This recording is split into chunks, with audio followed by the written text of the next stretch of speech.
Eu quero saber quem foi que orou para chover. Lá na época bíblica estavam procurando um homem que orou para parar de chover. O pessoal queria matar o homem que orou para parar. Quero saber quem orou para chover. Você sabe, quando chove, meu amigo, desaparece o povo da igreja, né? O povo some. Todo mundo some. É só chover que a igreja desaparece, as pessoas é feito de açúcar. Mas tem gente que é uma luta para chegar. Exemplo, quem aqui veio de ônibus hoje? Foi fácil para pegar o ônibus? Me diz aí. Foi fácil para pegar o ônibus? Não? Tá vendo? Não é fácil não, é luta. A pessoa precisa... E assim, a Bíblia diz que o reino de Deus é conquistado por esforço. Aliás, conquistado não, tomado por esforço. Eu tomo ele por esforço. Eu preciso tomar com esforço. Então, entenda bem isso. Eu não ganho o reino de Deus, eu tomo o reino de Deus. Então, eu preciso tomar por esforço. Então, sem esforço, meu amigo, a pessoa não vai vencer. A Bíblia diz que eis que uma porta grande e eficaz, o apóstolo Paulo, ele falando que ele estava em Éfeso, e ele disse que ele iria ficar até o Pentecoste era a festa da colheita, e ele disse, eis que uma porta grande e eficaz se me abriu, mas há muitos adversários. Quer dizer, existe uma porta aberta para que eu passe, mas existem também adversários. Os adversários, eles serão os opositores, aqueles que vão fazer de tudo para que eu não passe pela porta. Então, sempre vai se levantar os opositores, sempre vai se levantar os adversários, o diabo ele vai levantar alguma estratégia, alguma armadilha para não te fazer passar pela porta, para que você não conquiste aquilo que você tanto sonha, aquilo que você tanto deseja. Então, a pessoa ela precisa a todo momento permanecer firme, porque aquele que ficar firme, a Bíblia diz que este receberá a coroa da vida, quer dizer, esse receberá a recompensa. Eu só serei recompensado, honrado, quando eu permanecer firme. Então permaneça firme. Gálatas capítulo 6, versículo o 9, homem Bíblia, coloca aí homem Bíblia. Olha o que a Bíblia diz, e não nos cansemos de fazer o bem, porque a seu tempo colheremos, ou ceifaremos. Mas olha o que aqui diz, se não houvermos desfalecido, se não desistir, se a pessoa ela não parar no meio do caminho, ela vai colher. Então olha a promessa de Deus. Hoje inclusive eu marquei para ungir todo mundo com a unção do cumprimento da promessa. E não nos cansemos de fazer o bem, porque ao seu tempo colheremos, ceifaremos, nós vamos colher. Nós não podemos nos cansar, vamos colher, mas há uma condição. Se, você vê que o se ele é condicional, se não houvermos desfalecido. Tem outra versão que fica mais fácil, homem Bíblia? Eu não sei se é NTLH, coloca aí para mim, por favor, ou a NBV. Muda aí. Coloca aí para mim. Deixa o homem Bíblia mudar ali. Ou para NTLH ou para NBV. Pronto, aqui ótimo, essa daqui mesmo, NBV. E não nos cansemos de fazer o bem, porque em pouco tempo teremos uma colheita de bênçãos. Falta bem pouco para você colher as suas bênçãos. Mas aí tem a condição agora. Se não desanimarmos, nem desistirmos. Às vezes está bem pertinho da pessoa receber a bênção, mas aí ela desanima e desiste. Perdeu a vitória. Eu inclusive já preguei aqui, já mostrei. Tem uma ilustração, uma imagem de um rapaz que ele está cavando a mina, ele está debaixo da terra cavando, e ele vai cavando. Aí tem duas ilustrações. A primeira quando ele começou, e embaixo quando ele já está chegando na mina. E aí tá aqueles diamantes, aquelas coisas lindas, só que falta só alguns centímetros para ele chegar, e ele não sabia. E por ele já ter cavado muito, agora ele desiste. Perdeu a bênção. E tem muita gente assim, tem uma bênção muito grande, bem pertinho dela, por ela não saber, já ter trabalhado muito, se esforçado muito, agora ela desiste. Desistiu, perdeu a bênção. Não desista, continue firme. Quem sabe, não é o que eu iria pregar hoje, mas quem sabe é isso que Deus quer falar com você hoje. Deus só te trouxe para você ouvir isso. Eu orava ali embaixo, agora eu falava, meu Deus, se eu preparei a mensagem e não for aquilo que essa pessoa precisa, me dá outra mensagem. E eu não tinha preparado nada dessa pregação. Eu estou pregando, nem abri a Bíblia ainda. Às vezes a pessoa está bem perto da bênção, bem perto do milagre, mas ela já está pensando em desistir, ela já desanimou e está pensando em desistir. Não desista, continue firme, persevere, porque Deus tem vitória para você. Continue firme. Vamos lá, vamos para a palavra. Neemias, capítulo de número 4. Vamos começar. Neemias, capítulo 4. Ih, pastor, choveu, e agora? Então quer dizer que quando chove, você desiste. Tá bom. O diabo anota isso, fala, uma das estratégias que dá certo. Essa aqui vai dar infalível. O dia que ela tiver a bênção para receber, eu já sei o que é que eu vou fazer. Vamos lá. Neemias, capítulo de número... Eu falei 4, foi? Falei 4? Eu falei o quê? 4? Então me perdoa, é o primeiro. Me perdoa. Vocês me perdoam, gente? Pelo amor de Deus, de manhã cedo você já... Neemias capítulo 4, versículo de número 2, diz assim, 4 não. Capítulo 1, gente. Capítulo 1, me perdoem de novo, é 70 vezes 7, você só perdoou 2 vezes, já está reclamando.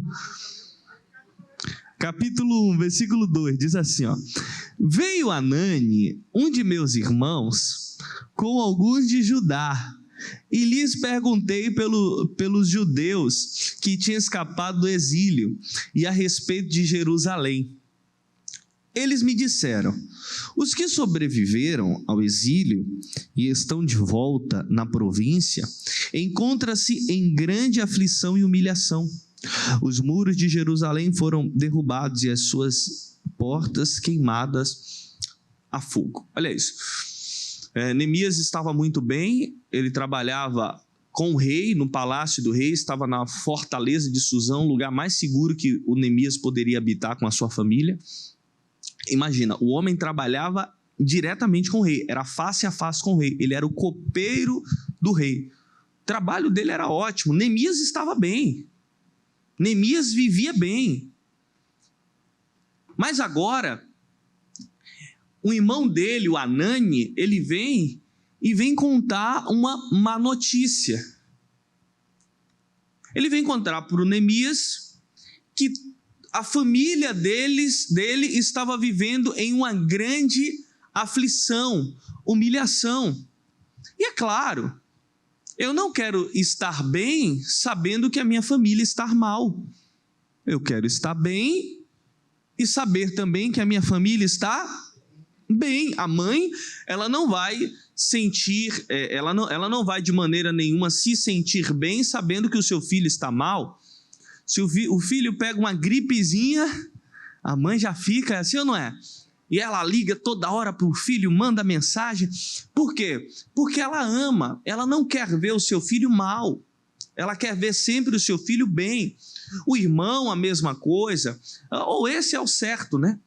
Esse é o normal, a pessoa querer a sua família bem. Não entenda bem isso. O Neemias agora ele vai saber daquela má notícia, aquela notícia ruim, aquela notícia de derrota, e o que ele vai fazer? Versículo de número 4. Quando ouvi estas palavras, assentei-me, faltou força nas pernas, e chorei. Lamentei por alguns dias, e estive jejuando e orando perante o Deus dos céus. Olha isso.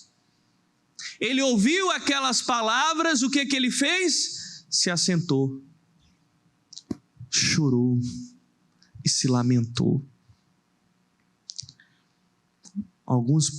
Teve até um cantor aí que disse uma vez que homem não chora. Mas é normal chorar, é ou não é? É um sentimento até incontrolável. Tem pessoas que tentam controlar o choro, mas ela não consegue, ela desaba. Ela não consegue controlar, é normal. E o Neemias, ele chorou. Ele se assentou e ele começou a se lamentar. E tudo isso é normal. O anormal é a pessoa só fazer isso. É só chorar, é só se lamentar, é só ficar sentada. Porque tem pessoas que passam a vida dela toda se lamentando. Ela passa a vida dela toda chorando. É a vida dela toda sentada. Ela não se levanta para mudar a situação. Ela não enxuga as lágrimas e vai à luta. Então entenda bem isso. Quantas são as pessoas que ela só traz problema? Não conta um testemunho. Quer dizer, Deus não faz uma coisa boa com ela? Como é que é isso? Tem suas lutas, mas também tem as suas vitórias. Nas lutas Deus te dá vitória. Se você for olhar clinicamente para todas as lutas que você já passou, você vai ver que Deus sempre te deu vitória. As lutas foram grandes, os problemas foram grandes, mas tem vitória. Agora, vitória para quem? Para aquele que se levanta. Para quem vai à luta, para quem busca resolver o problema. Então, o Neemias, ele se assentou, chorou e se lamentou por alguns dias. Mas agora Neemias vai se levantar para resolver a situação. Olha aqui, ó. E estive jejuando e orando perante o Deus dos céus. Agora Neemias vai tomar a atitude que vai mudar a vida dele. Qual era a atitude? Buscar Deus. Buscar aquele que pode resolver a situação. Ele não só ficou chorando e se lamentando. Neemias buscou resolver a situação. Amigo, só chorar não vai reconstruir nada. Você sabe o final da história, o desfecho da história. Se não souber, eu resumo rápido para você. O rei, o chefe dele, liberou ele para ele ir até a família. E agora Neemias chamou todo mundo e animou todo o povo. Colocou todo o povo na fé. Falou, nós vamos reconstruir todo o muro de Jerusalém. O povo se levantou junto com Neemias. Neemias agora reconstrói o muro de Jerusalém. E foi só vitória para Neemias.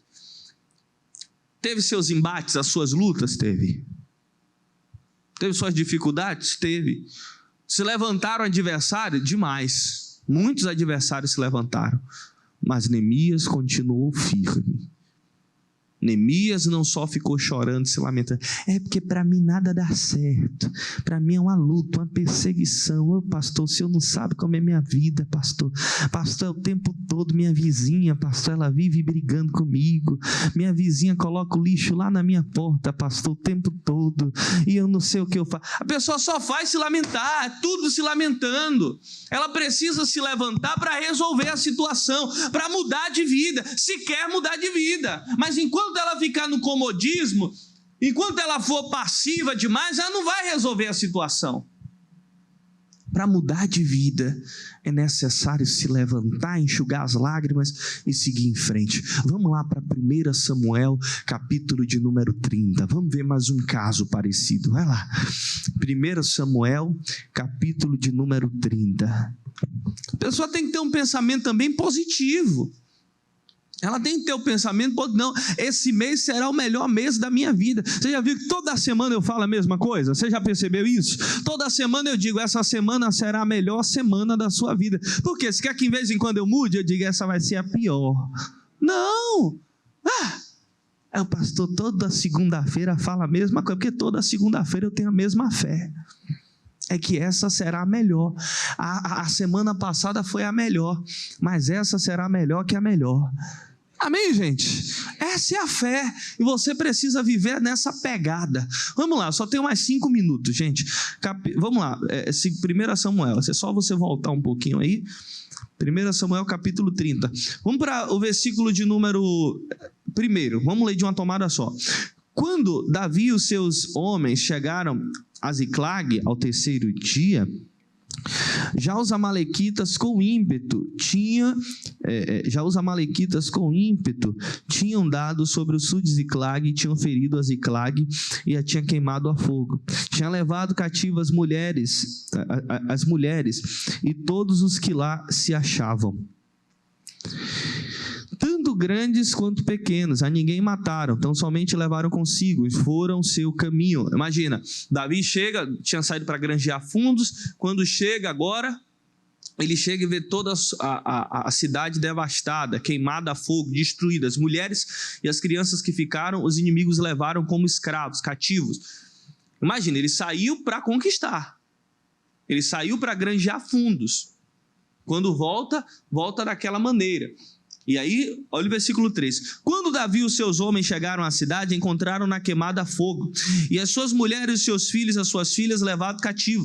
Então Davi e o povo que se achava com ele alçaram a voz e choraram, até que neles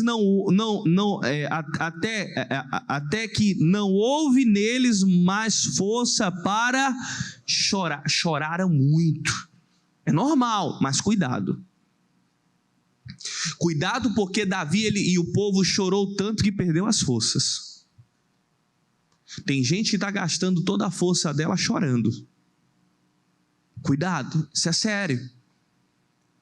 Eles gastaram toda a força deles chorando. Não houve nem mais força para chorar, porque eles gastaram toda a força chorando. Cuidado, porque isso pode atrapalhar lá na frente. E para alguns até atrapalhou, tá? Essa força que eles gastaram. Para Davi não atrapalhou, porque Davi se levantou para mudar de vida. Até fala um pouquinho da angústia de Davi, versículo 5.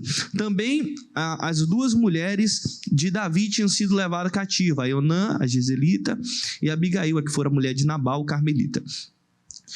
Davi muito se angustiou, porque o povo falava em apedrejá-lo. Ingratidão terrível. Você sabe quem era esse povo? Esse povo aqui que falava em matar Davi era o povo que Davi ajudou lá na caverna de Adulão. A Bíblia diz que se achegou a Davi homens endividados, desgostosos, amargurados de espíritos. Eles deviam ao tipo de agiota da época, para você entender. E Davi pegou ele, a Bíblia diz que Davi formou eles como gaditas, eles se transformaram no gaditas. Você sabe o que é gaditas? Gaditas são os valentes com cara de leão. Os inimigos olhavam para eles, viam como se fosse o leão. Tinham medo deles. Tudo porque Davi formou eles. Davi fez aqueles homens guerreiros. E agora esses próprios homens que foram ajudados por Davi estava pensando em matar Davi, com o pior tipo de morte da época, que era o apedrejamento. Mais tarde eles vão criar outro pior ainda, que vai ser a de cruz. Pior tipo de morte da época. Cuidado, porque Davi se encheu de angústia, de amargura, por causa da ingratidão. E isso é algo muito sério. Ingratidão é algo sério. E agora ele ficou muito angustiado. A alma de todo o povo estava cheia de amargura por causa dos seus filhos e das suas filhas. Agora diz: mas Davi se fortaleceu no Senhor. Quem, gente? Seu Deus. Davi vai fazer diferente. Chorou, se angustiou, mas agora ele se levanta para se fortalecer no Senhor, seu Deus. Às vezes a pessoa ela só gasta o seu tempo, as suas energias, chorando, se lamentando, mas ela precisa se levantar e se fortalecer no Senhor, seu Deus. Porque só chorar não vai trazer de volta aquilo que você perdeu. Para Davi recobrar tudo que tinha perdido, ele precisava fazer alguma coisa, e não era chorar. Resumindo aqui, Davi vai consultar o Senhor: perseguirei eu esta tropa? O Senhor diz: vai, de certo alcançarás, e tudo recobrarás. A Bíblia diz agora que Davi vai sair com os homens. No meio do caminho, alguns deles não vão conseguir passar o ribeiro de Bersó. O ribeiro é um tipo de lagozinho, corrente, que a água ela dá na canela. E eles cansaram demais, não passaram pelo ribeiro. Por que eles não passaram no ribeiro? Você lembra que eles gastaram toda a força chorando? Agora veio uma lutinha pequena e eles não conseguiram passar. Se eles não passaram o ribeiro, será que eles iam vencer os inimigos? Tem gente que o que está faltando é se fortalecer em Deus, parar de chorar e se fortalecer em Deus, para enfrentar as batalhas e vencer. Mais tarde ele vai conseguir recobrar tudo. Resumindo para você. Aqui, alguns vão desistir, não vão aguentar, mas os outros vão seguir e vão conseguir, são 400, eles vão conseguir recobrar tudo. 200 desistem, 400 vão em frente. E tudo vão recobrar. Amigo, só chorar não vai resolver nada, só se lamentar não vai resolver nada. Mas repito, chorar é normal. Até porque o próprio Jesus chorou em João capítulo de número 11, coloca aí por favor, Isaac. João 11, eu não vou abrir a Bíblia não, porque eu vou até fechar a minha, porque eu não tenho tempo. João 11, 32. Olha o que aqui diz, 11:32, isso mesmo. Tendo, pois, Maria chegado onde Jesus estava e vendo, lançou-se aos seus pés dizendo: Senhor, se o Senhor estivesse aqui, o meu irmão não teria morrido. Então, só para você entender, o amigo de Jesus, Lázaro, tinha morrido. A irmã já tinha ido lá falar com Jesus. Jesus pediu para ela aguardar. Ele disse: aguarda, porque essa doença não é para a morte. Mas agora ele morreu. Mas Jesus disse: não é para a morte. Entenda bem, às vezes aquilo que Jesus falou, a promessa que ele fez, parece que não se cumpriu. Parece que você perdeu. Mas não é do seu jeito, é do jeito dele. Ainda está tudo no controle de Deus. Pastor, morreu. Minha promessa morreu, faliu, não tem jeito. Não é do seu jeito. Jesus disse: é para que o Pai seja glorificado. Aí diz o versículo 33, Isaac. Jesus, pois, vendo-a chorar, e também chorando os judeus que com ela vinham, comoveu-se muito em espírito e perturbou-se. Jesus, imagina, perturbou-se. Jesus ficou endemoniado, pastor, que é isso? Não. Perturbar é agitação de mente, a pessoa está com a mente muito agitada. Jesus ficou com a mente agitada ao ver aquela situação. Complicado. Aí diz o versículo 34. E disse: onde o puseste? Disseram: Senhor, vem ver. Agora o 35, Jesus chorou. O menor versículo da Bíblia é esse: Jesus chorou. Até Jesus chorou. Mas ele não só chorou, ele se levanta para resolver a situação, que é o versículo 36. Disseram, pois, os judeus: vede como amar, porque ele chorava, né? Versículo 37. E alguns lhe disseram: não podia ele que abriu os olhos do cego fazer também com que este não morresse? Jesus, pois, movendo-se outra vez muito em si mesmo, foi ao seu sepulcro, e era uma caverna, e tinha uma pedra posta sobre ela, que fechava o sepulcro e impedia do Lázaro sair. Disse-lhe Jesus: tirai a pedra. Jesus, ele não só ficou chorando, ele se levantou para tirar a pedra. Amigo, quem sabe você está precisando se esforçar e tirar a pedra. Tirar aquilo que está impedindo o seu milagre sair para fora. Tirar aquilo que está impedindo Lázaro andar, do milagre acontecer, da promessa se cumprir. Só chorar não vai adiantar nada. Está na hora de você se levantar, mover a pedra, e a vitória você vai receber em nome de Jesus. Vamos aplaudir a ele bem forte, que ele merece.